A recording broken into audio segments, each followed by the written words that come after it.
an apple pie and then fucking cannolis and this and that, then basically... What's a cannoli? What's up? What's a cannoli? Shut the fuck up. You don't know what a cannoli is?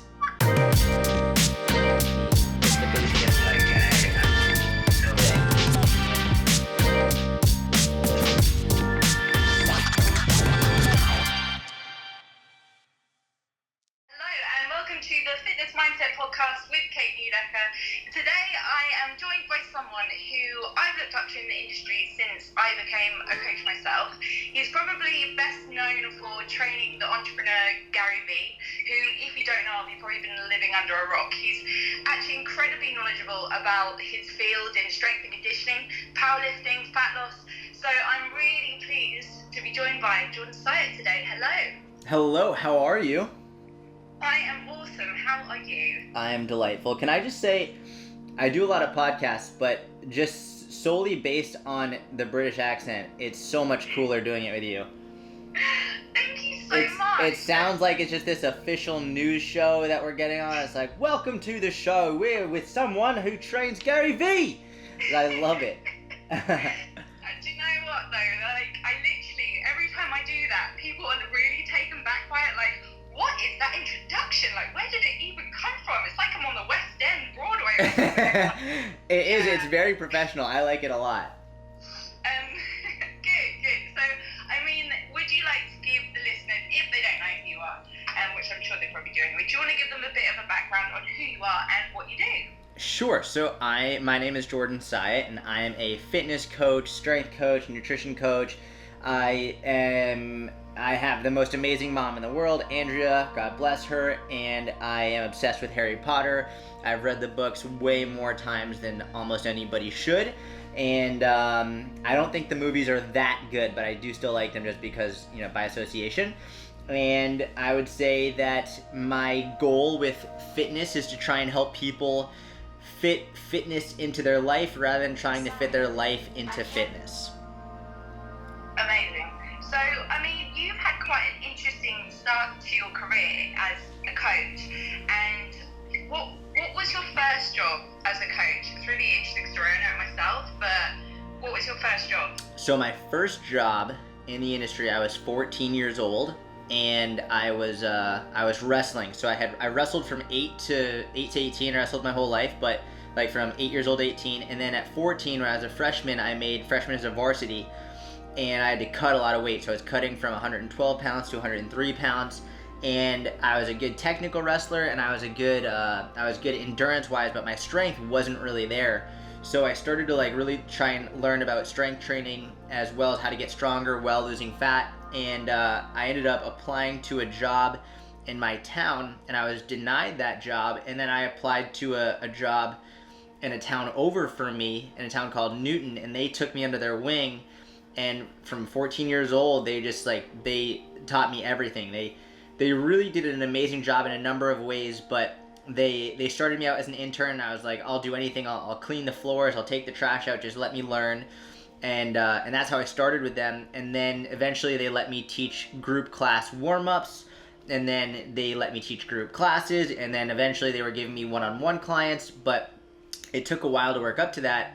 And I remember my first ever client, his name was Fred, 68 years old. He had shoulder problems, hip problems, knee problems, and his goal specifically was to be able to play with his grandchild and pick his grandchild up without any pain. So as a young teenager who, your mindset's in a totally different place, all I thought about was maximum strength and performance and getting shredded, So to have that at a really young age, I was put into a situation where I learned that there were many, many goals and many ways to achieve certain goals, and I was just fortunate to be around people and coaches who understood that and helped me see the broader scope of things rather than being so narrow-minded. So that was my first job. And what was it about that job in particular? Obviously, being a personal trainer is quite glamorized, and people think that you're going to be training superstars and doing loads of bodybuilding competitions and that kind of thing. What was it about that particular job and working with people who wanted to run after their children and not get out of breath? What was it that gave you the impetus and the motivation to keep coaching? Well, that was the whole thing, and that's a great question, by the way. No one's ever asked me that. Seriously, I like it when I get questions I haven't been asked. That's a really good question. The whole thing of it is that just confirmed that I loved coaching. I think a lot of people get into coaching because either they like going to the gym and they think it'll be good for them because then they can be in the gym all day, or they think that it'll be easy, or they think that they'll be able to make a lot of money very quickly, and they don't do it because they love coaching. And what that affirmed for me was that I loved coaching. I loved coaching Fred. I loved coaching firefighters. I loved coaching mothers. I loved coaching mothers-to-be. I loved coaching couples. I loved coaching high school kids. I loved coaching. I just loved the experience of it. And from that point, it was a no-brainer. Like, I could do a 10-hour day in the gym coaching, and it would be exhausting, and it would be really tough, but I would go home really happy versus doing a job that I hate for 6, 7, 8 hours a day and making it feel like it was just never gonna end. I could do an extra long day of coaching and I would just love it versus something else that I hated, and I could do it for less total time, but it would feel like an eternity. And I think when you are helping the general public, a lot of the time you are teaching a lot of mindset tips and a lot of little kind of mindset hacks along the way into adopting new habits. What is one of the most common things you see people struggle with when they try to adopt new habits, for example? The most common thing I see people struggle with when adopting new habits, I think it's the all or nothing, black and white, it has to be done this way mindset, where if, for example, they are going to start counting calories, then a lot of times they'll get so strict that if they go, God forbid, 12 calories over, then they think they failed and they ruined everything. Or if they're doing keto and they even want to have a carb, never mind eat a carb, they feel like they're a failure. If they're intermittent fasting and they eat outside of their eating window, they feel like they're a failure. And it's learning to show them and teach them that it's not all or nothing, it's not black and white, it's not you can't fail this as long as you get back on track. And teaching people that it's more about flexibility over rigidity and consistency over rigidity is really where the game is won, not being so unbelievably restricting and strict throughout your entire life. So I think that's where most people tend to fall into a trap. Absolutely. And do you think that black and white mentality is a massive contributor to why people overeat as well? Yeah, for sure, because a lot of times overeating, it's not usually from hunger. Very rarely are people overeating solely because, oh, I'm so hungry. In fact, a lot of times they know in their head, I'm not hungry, I want to stop, but they can't. It's more of an emotional hand to mouth versus a physical, I need to eat. And so usually people will overeat on a consistent basis because they feel like they failed. They feel as though they already screwed up, and so, well, what's the point? I might as well keep screwing up. Or they've been so deprived for so long because they were trying to be perfect that once they finally let loose, all of a sudden it's uncontrollable. And that's where overeating a lot of times stems from, not as opposed to just actual hunger. Yeah.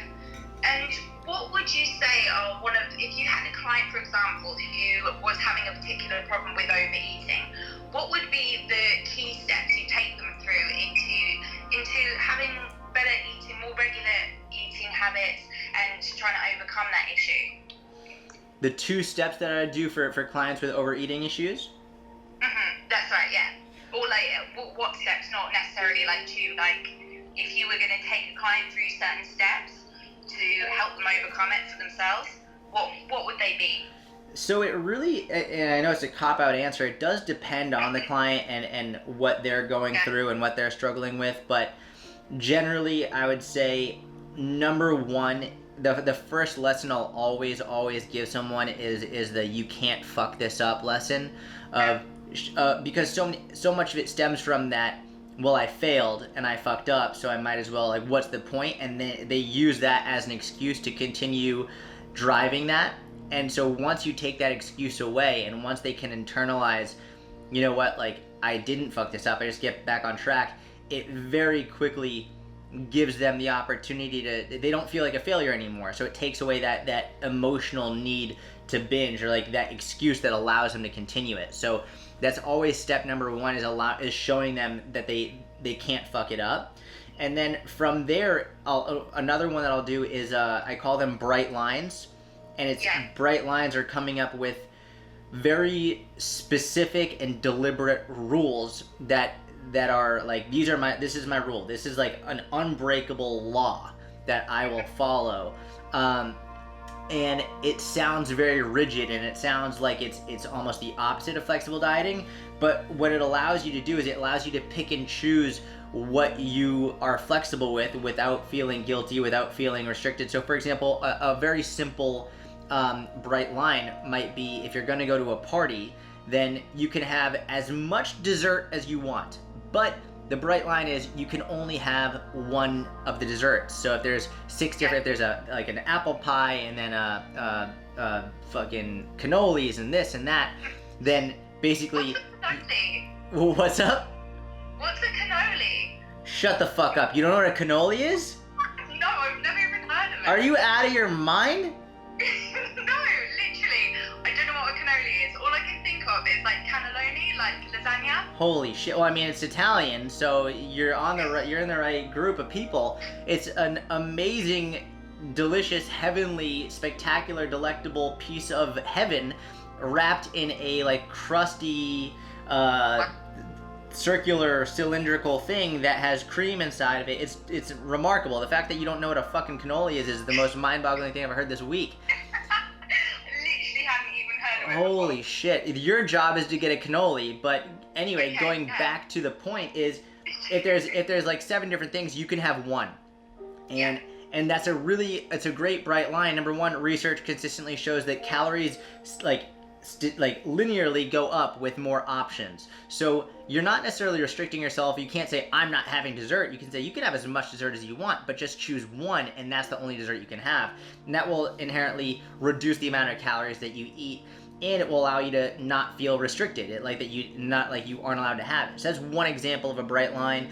Another bright line might be like, you just limit yourself to how much you'll eat. So I'll have 1 plate for dinner and 1 plate for dessert, and that'll be it, and I will not have another plate. Or a bright line could be, the only things I'll eat are once they're plated.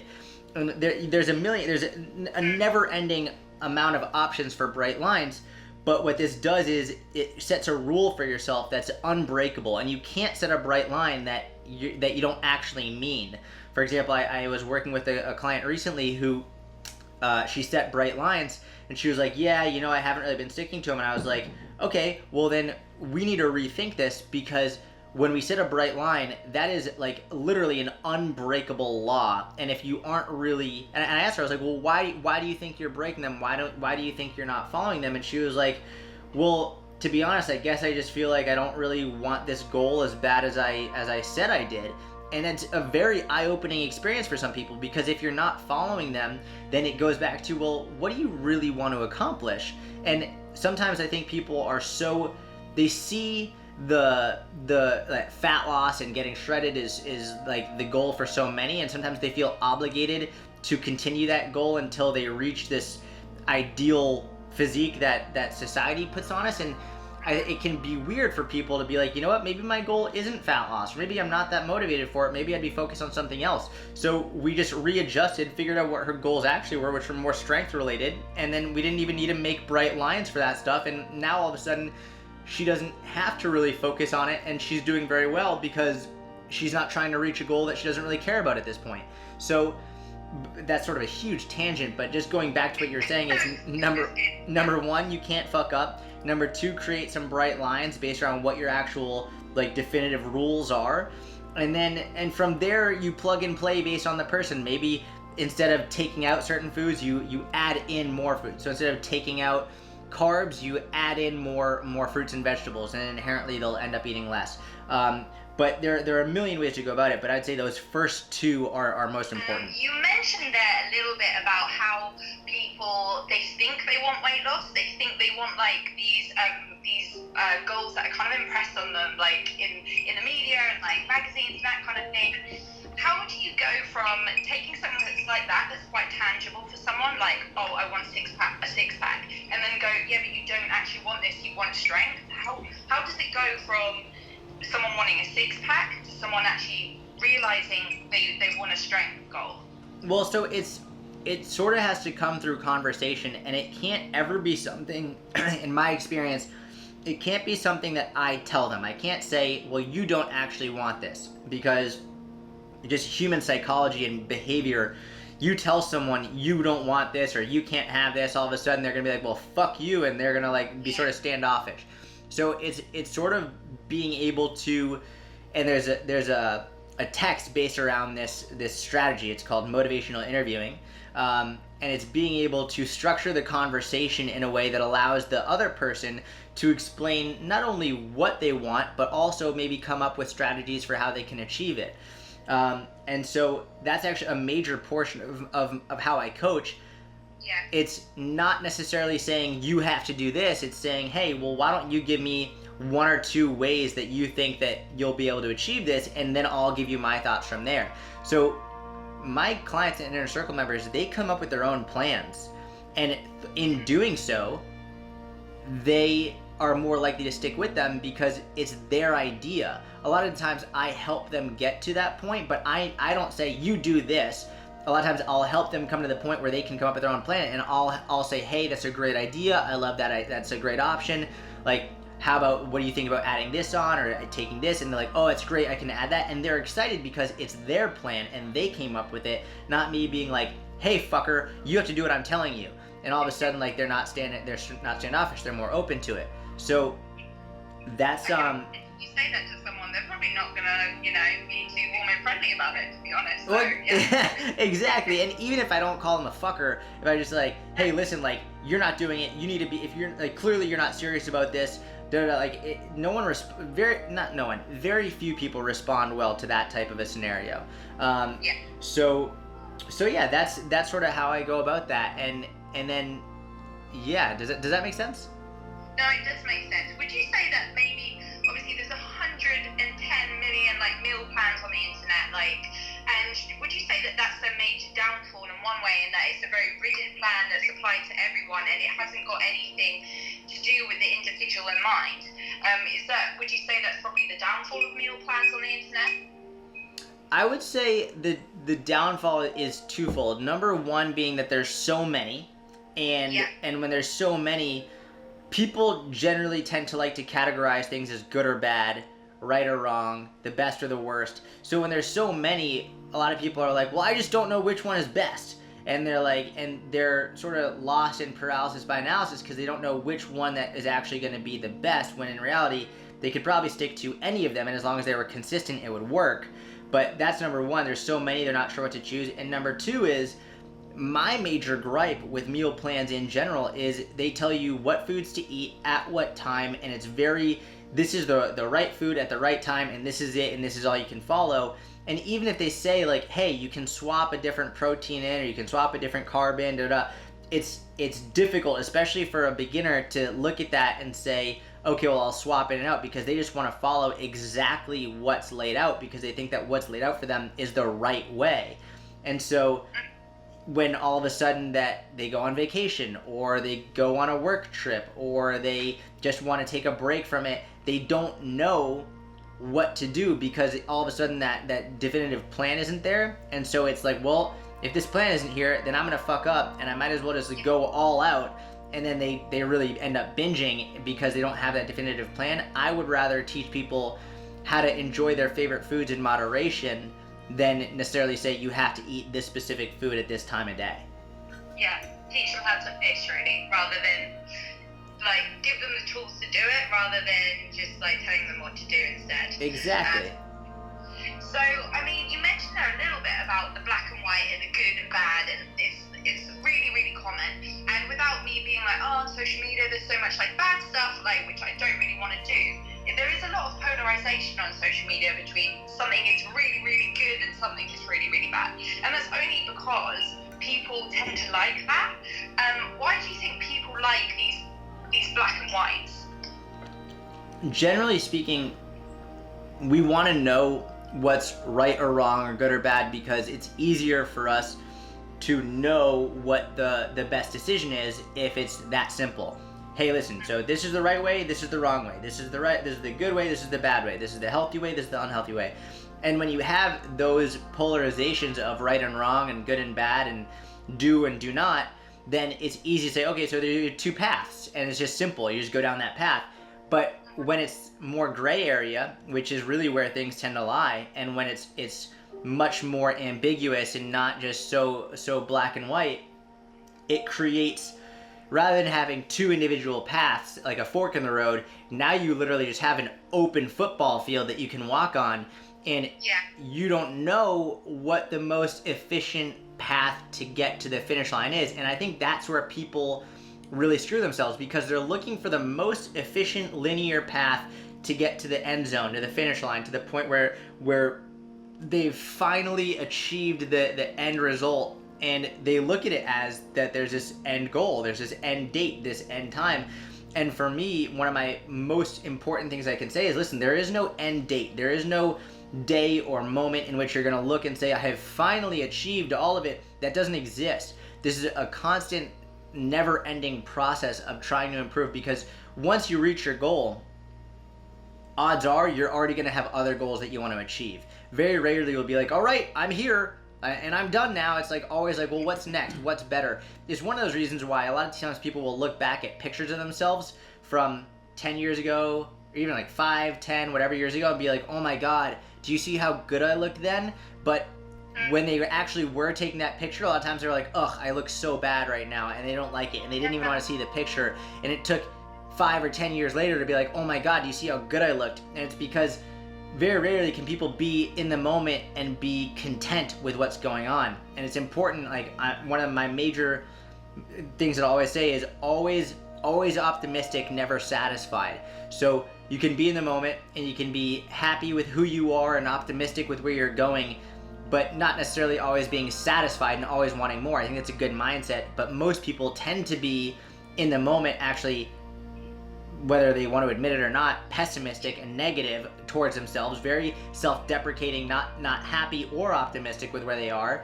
And then it takes getting to a point in the future and looking back to realize, oh my God, I can't believe I was so hateful towards myself, because looking back now, I would give anything to be back there. And it's like that. It is, again, another huge rant, but it goes back to the point of really understanding there's no end date in which you'll finally reach this goal. Understanding it's a long-term process, and that if you're always trying to find like the shortcut to the end goal, you'll never be happy. You'll never be there. Like, understanding it's a long-term process and being okay with just taking it slow and steady, getting accustomed to looking at failure as a good thing rather than a bad thing, being able to say, hey, listen, this is another lesson learned in the process. Because so many people, they put so much effort into avoiding failure that they never achieve anything at all. When in reality, if they were just okay with failing and pushing forward, they would end up achieving so much more over the long term. Would you say that's a massive contributor to actually maintaining weight? Say if someone's lost a lot of weight, having that level of self-worth and self-esteem in the first place is actually going to help them maintain the weight when they've lost it, if they've got that underneath, that strong foundation. Yeah, I think that's part of it. I think the bigger part of it, more than necessarily just like being content with who you are, is being confident in the knowledge that you aren't all of a sudden going to lose all of your progress.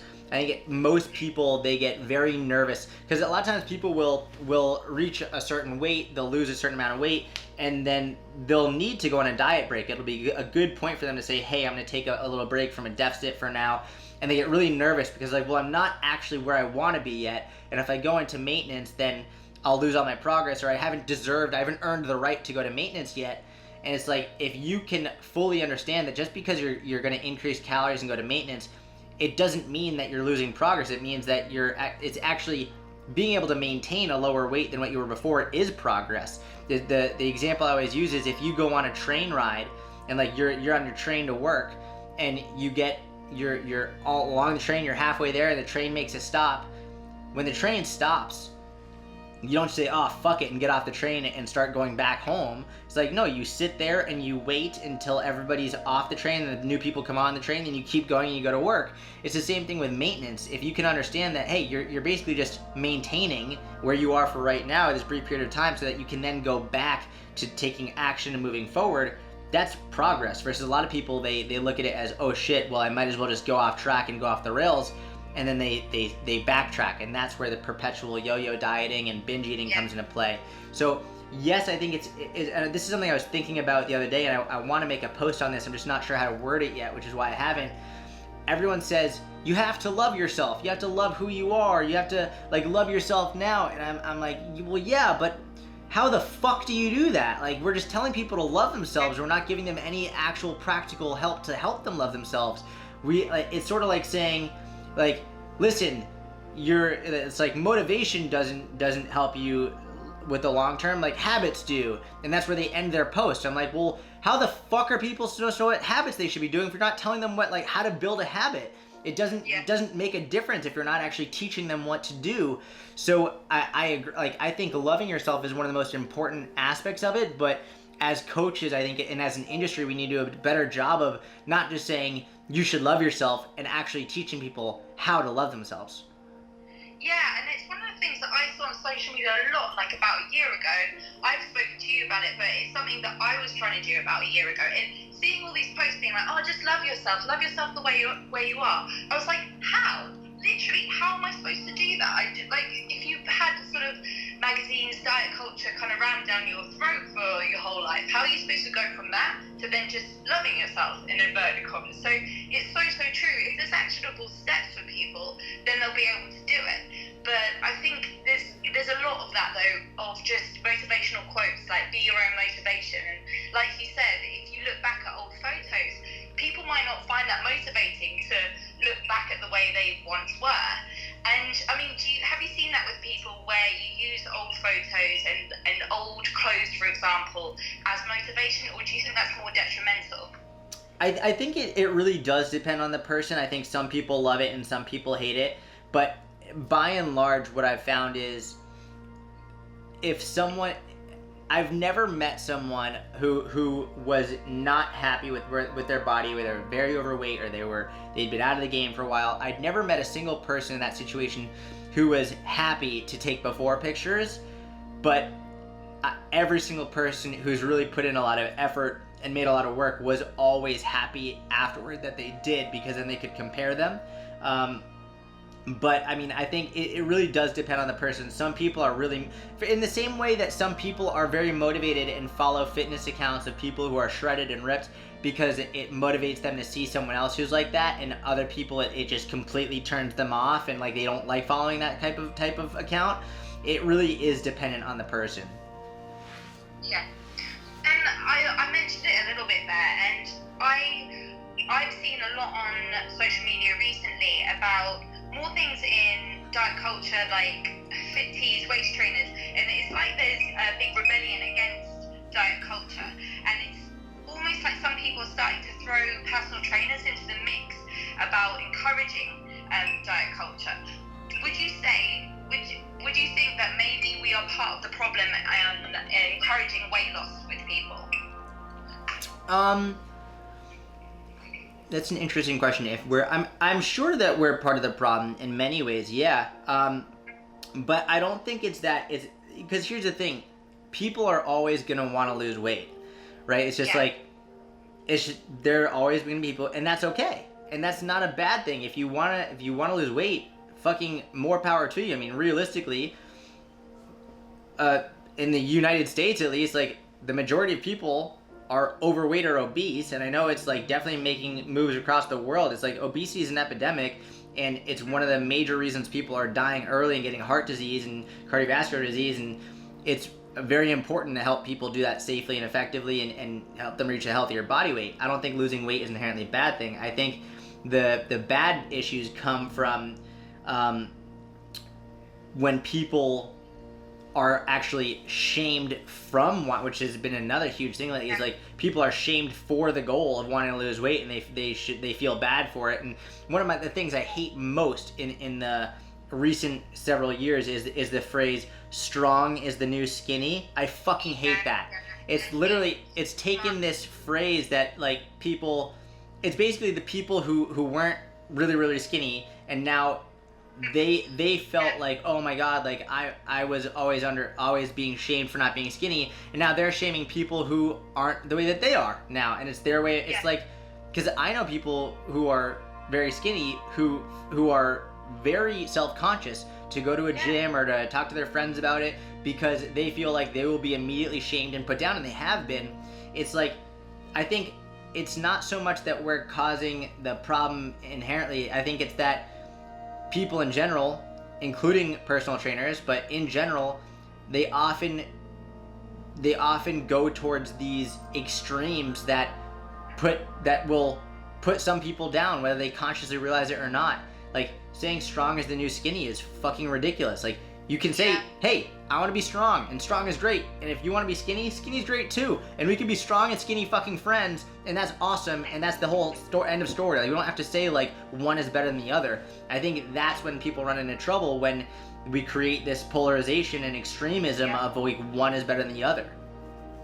Yeah, it's amazing how there always seems to have to be teams. There always seems to have to be some side that you have to pick, and it's very much so that there isn't a side. You just got to have a really open mind and just not shame anyone for their body, because everyone's different. And I think that's probably a really good standpoint that you have. Have you personally, obviously, as a personal trainer, we're very aware of the way we look and aesthetics and inverted commas, and much into the aesthetic side of things, or how you look, or how much you weigh? Yeah, so when I was younger, when I was 18 and 19, I got very into like being as lean as possible. And so, I mean, I worked with Martin Birkin when I was 18 years old, in my first year of college. And that's when I really started to dive into the nutrition side of things and understand how it works. And I got shredded, and I definitely focused a lot on that.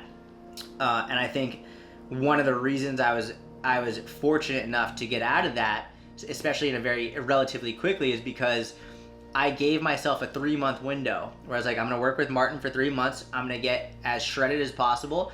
And after that, I had promised several people at my school that I was going to start the powerlifting team. So I had sort of created it without knowing. This is total by accident. This is the first time I've ever really realized it. But I had created a deadline for myself. I was like, all right, I've got 3 months to like be outrageously obsessive with my food and my physique. And then after that, I'm going to start powerlifting and start the powerlifting team, and that'll be it. There was carryover into when I started the powerlifting team 3 months later, and I still like didn't want to gain an ounce of body fat, and there was carryover for probably the better part of a year. But by transferring into more of a powerlifting focus and a strength focus, I was very quickly able to get out of the focusing so much on being as low body fat as possible and focus more on getting as strong as possible. Not to mention, just as an athlete my whole life, for the majority of my life, the vast majority, I've always cared more about how I performed over how I looked, and that is, I think, a major benefit for me, because for I'd say 95% of my career in fitness, it's been more about how much I can lift, how fast I am, how athletic I am, much more than, you know, what percent body fat I am. Yeah, and you recently started boxing, and that's in preparation for a fight, right? Yeah, exactly. So why have you decided to do a fight, for example? Well, so I was wrestling my whole life. So from 8 years old to 18, I was a competitive wrestler. I started doing jiu-jitsu around 16 years old. And then I was always in that fighting, grappling world. And about a little over a year ago, and then after that, I then went into powerlifting. I competed in powerlifting at a high level. And then after I deadlifted 4 times my body weight, I stopped competing and really just focused on my business, which was great. But one of the things it was the first time in my life I wasn't actively in competition and wasn't training for anything. And so I felt my love of training starting to dwindle, and I didn't really focus so much on my own fitness as much on my business, because I just wasn't really as motivated for it. And so about a year ago, a boxing coach in New York contacted me and asked if I would be willing to do a couple free training sessions with him just to see if I liked it, and I fell in love with it. I'd never really done stand-up fighting before, a little bit in Israel, but like not really spent too much time with it. And so I fell in love with it, and we started doing a lot of work together, and I was terrible when I was awful when I mean it was ugly. Slow and uncoordinated, and just like I looked like a baby deer, just like it was terrible. And I'm glad because he has videos from like the very first time we worked together, so we'll be able to string them together. But it was the first time that since in several years since I had stopped powerlifting that I was like, wow, I feel really motivated to train.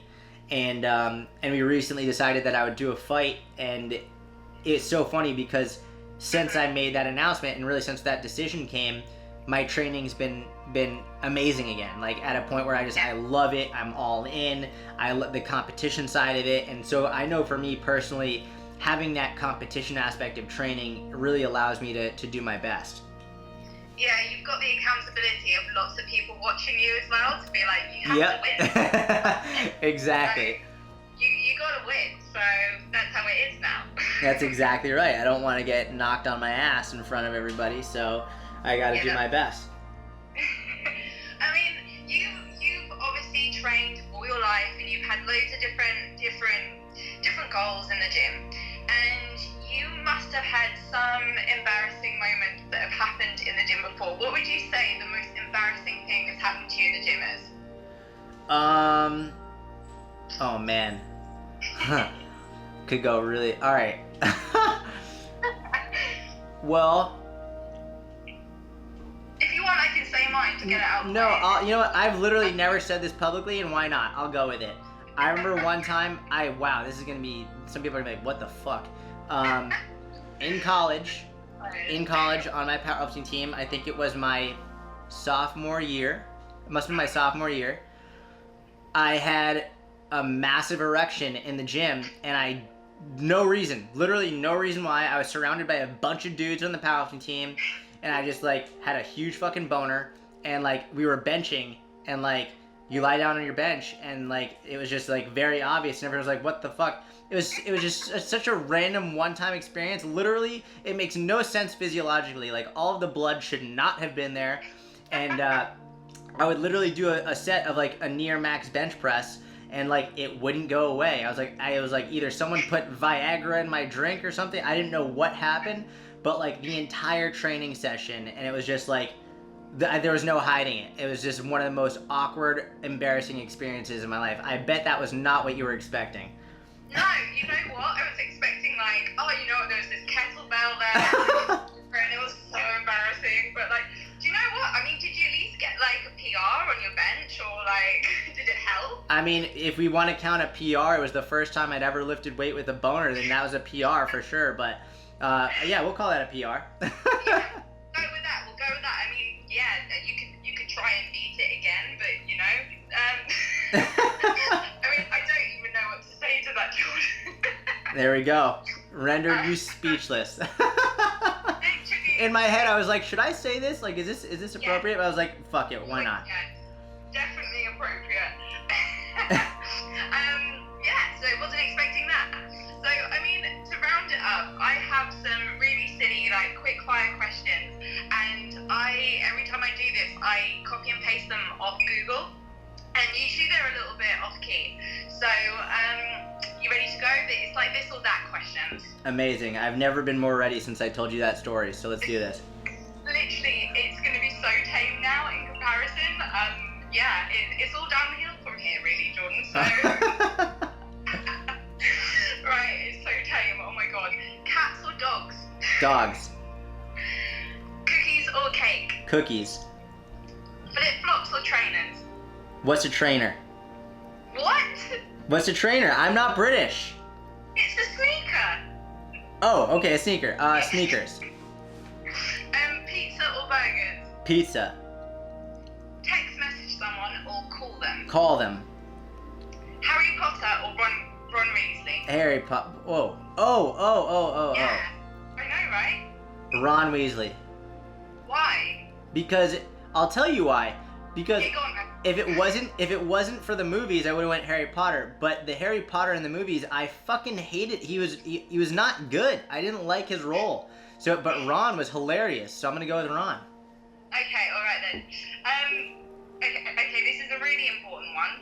So, Hermione Granger or Ginny Weasley? Hermione Granger. I have a huge crush on Hermione. Like bench press PR kind of crush. Like bench press PR kind of crush. That's exactly right. You're good, Kate. Wow, that was clever. Respect.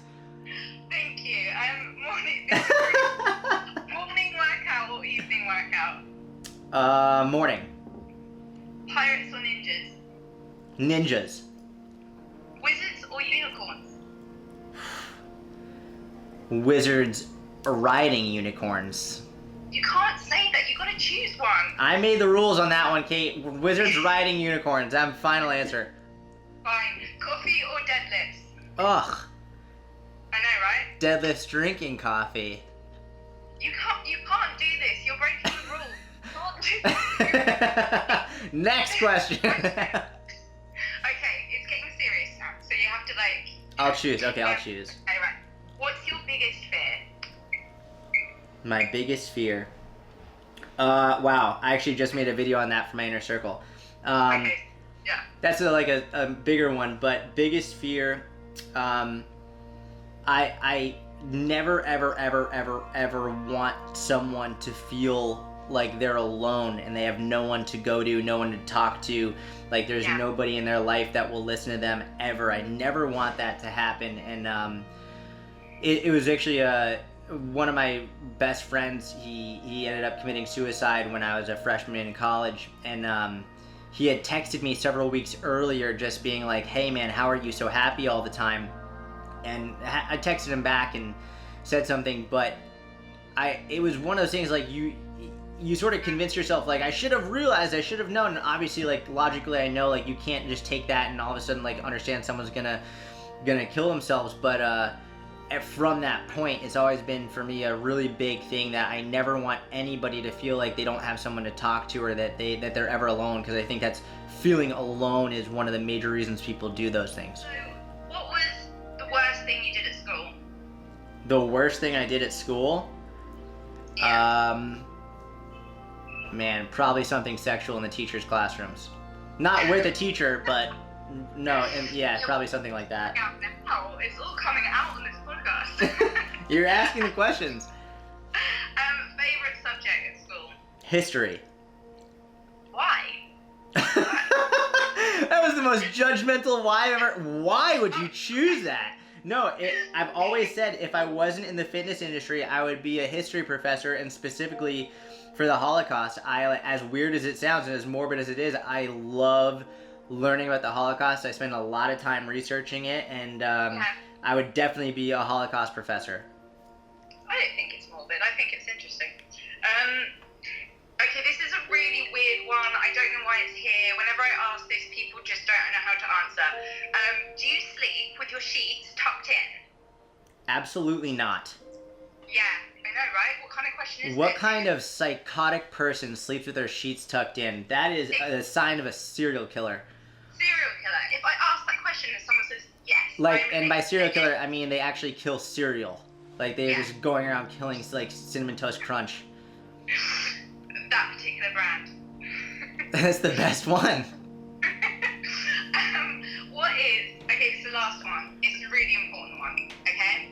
So, what is a groundbreaking oh no, this is crap, sorry. I've got to change it, I've got to reword it. Oh, wow. So, yeah, I know, I'm sorry. What's a groundbreaking mindset moment that you've had? Like an epiphany, shall we say? What is an epiphany that I've had? Yeah. An epiphany that I've had. That's a good question. I would say an epiphany that I've had is that I and people in general, when you understand, like I'm trying to figure out how to phrase it, but generally speaking, people tend to focus, like you know when I'll explain it this way. Yeah. Whenever you reach a certain age, whether it's 10 years old or 15 or 18 or 22, 25, every time you reach a certain age, you're always like, oh my God, I'm so old. And when you look back at the age prior, you're always like, oh my God, I was so young. I wish I knew how young I was then. And so many people live in this world, and myself included, I very much used to do this, and sometimes I catch myself still doing it, being like, oh my God, I'm so old right now, and like they just regret how old they are, and they think they aren't where they should be by the time they've been at this age, and they spend so much time focusing on thinking, well, I haven't accomplished what I should have accomplished by now, or I'm so old, and not realizing how fucking young we actually are. It's so funny at this point, like I look at 60 and 65 and 70-year-olds, like my uncle is like 70 years old, and I'm like, dude, you're fucking young, relax, like you've got so much time left. I think it was a big epiphany for me to realize how much time we actually have to do what we want to do, and I really hope people can understand that. It's like, it's gonna happen every stage along the way. Every time you get older, I'm like, oh my God, I'm getting so old. And then you look back on where you were a year or 3 years or 5 years before, like, oh my God, I was so young. Well, let's fucking do something about that. Realize that pattern. And because when you're 40 and when you're 50, when you're 60, when you're 70, when you're 80, you're never gonna feel that way in your heart. You're always gonna feel like you're a young kid. And the more you can just embrace it and make that a habit to realize that you're young at heart and in mind, then the happier you're gonna be. Yeah, and plus we're gonna live a lot older than earlier generations. Well, yeah, that's true. I hope so. I hope you didn't just jinx me on that one, Kate. Jeez. God, what a way to end the fun questions. Thanks, Kate. Cool. I lied. I have one very last question before we close up the podcast. If you didn't have a British accent, I wouldn't have allowed it, but because you have the British accent, it sounds so cool. It's alright, let's go for it. Okay, cool. One last question for you, Mr. Syatt. Yes. Do you sound like you're on an episode of QI or something? Yes, exactly, precisely. I don't know what that show is, but absolutely, as long as they have British accents. It's really good. You should watch it and eat cannellonis and stuff. Cannellonis. You gotta eat a fucking cannoli, Kate. A cannoli. I'll eat a cannoli. Cannellonis. Last question, and I ask everyone this one. What is the best mindset advice you've ever received? The best mindset advice I've ever received? The best... I don't know if I've ever... Oh, alright, here's a good one. This is more social media related, but it extends outside of social media. When I would get people... I used to get so upset and mad, and I still do sometimes, but it's way better when people would hate on me on social media, or they'd say mean things for no reason. And Gary, I asked him, I was like, how do you deal with it? And he was like, listen, man, if someone is taking the time out of their day to comment something mean on your post, just think about how sad they must be. Think about how truly sad they must be in their life, how unhappy they must be with themselves to be taking the time out of their day to be negative and to be hateful towards someone else for no reason. And he was like, what you need to do is you should not be mad at them. You need to feel actually truly sorry for them. You need to literally feel empathy and pity for them, that they're so sad in their life that they're taking the time to do that. And it was a huge mindset shift for me, not just for social media, but life in general. If someone's being mean to you or not treating you in the way that you should be, not getting angry, but feeling sorry and empathy for them. And it's been a huge mindset shift for me. I really like that one. I think as soon as you start thinking of people like that, it just literally evaporates those horrible feelings straight away, and it's that empathy that you feel.